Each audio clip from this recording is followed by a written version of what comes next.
Mentioning the solidarity protests going on across the country in support of what is happening on the Wet'suwet'en First Nation in northern British Columbia. That disruption near Belleville, Ontario, it's affecting not just commuter and rail passengers, it is certainly affecting freight as well. And let's go to Scott Peterson as we bring in Scott on all of this. 24,000 passengers, Scott. Let's listen to the passengers.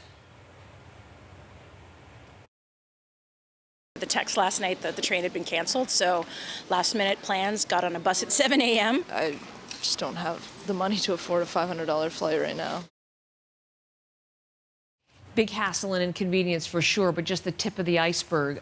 So half of Canadian exports, as I mentioned, not just rail commuters, but also freight. And there's big concern about disruption of those tracks. And in fact, CN, Scott, is talking about having to take some very severe measures now. That is parking trains by the side of the rail and disrupting service altogether, and passengers being disrupted. But freight is a much bigger concern as far as the economics, and anything shipped overseas virtually is shipped by rail. Here's the statement by CN Rail as far as the latest, as far as what they're going to have to do, this drastic measure, saying we are currently parking trains across our network, but due to limited available space for such, CN will have no choice but to temporarily discontinue service in key corridors unless the blockades come to an end. Now, as such, they've already filed injunctions to have law enforcement clear protesters from the tracks. The rail lines are carrying as well, more than ever before because of the lack of pipelines. There's lots of oil in that. This is a pinch for farmers. Shipments of grain, propane, lumber, consumer goods, antifreeze for de-icing. Everything is dependent on these rails. Now, even before this shutdown as well, we're seeing port operations in Halifax, Montreal, Prince Rupert,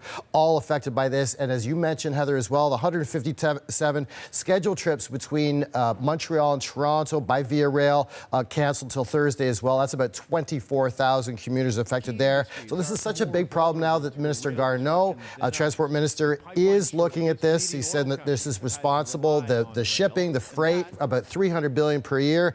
Here's the minister on how serious this is for Canadians. When the railways are prevented from moving, it means those goods are not getting to ports or to American destinations, and that has an important impact.